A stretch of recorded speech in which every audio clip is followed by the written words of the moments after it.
Welcome to the 2.0 conference.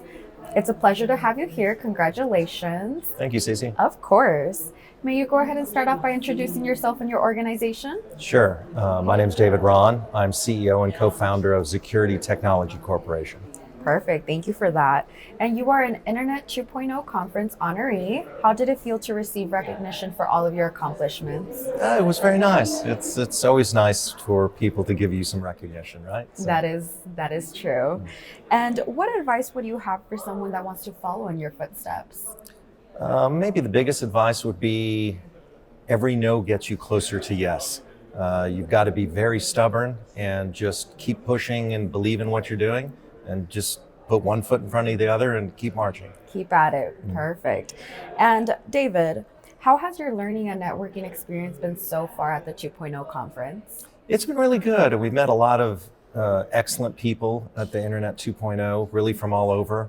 Although I was kind of surprised there were a lot of Texans like us. But there was a good diversity of experience and sophistication, and we met a lot of very interesting people and made some really good contacts. That's great. I'm glad to hear that you met people from back home still, but it is a nice little melting pot here, so that is nice. And where can others reach you to continue collaborating and continue receiving advice from you? They can look at our website, which is zecuritytech.com, or they can email us at info@zecuritytech.com. Perfect. There we have it. And I do want to go ahead and follow up with more questions that are specific to your company. Why is Zecurity Technology different than other cybersecurity solutions? Thanks for asking. We are pretty radically different than any other cybersecurity solution in that we are hardware as opposed to software. And the way our hardware works is a behavior basis rather than identity. Most software is worried about lists that are out of date every second, or trying to find anomalies, which are already an anomaly. Ours is a behavioral-based hardware that actually stops ransomware and malware. Okay, nice. Thank you for that. And can anything be done to rein in the high cost of business cybersecurity insurance?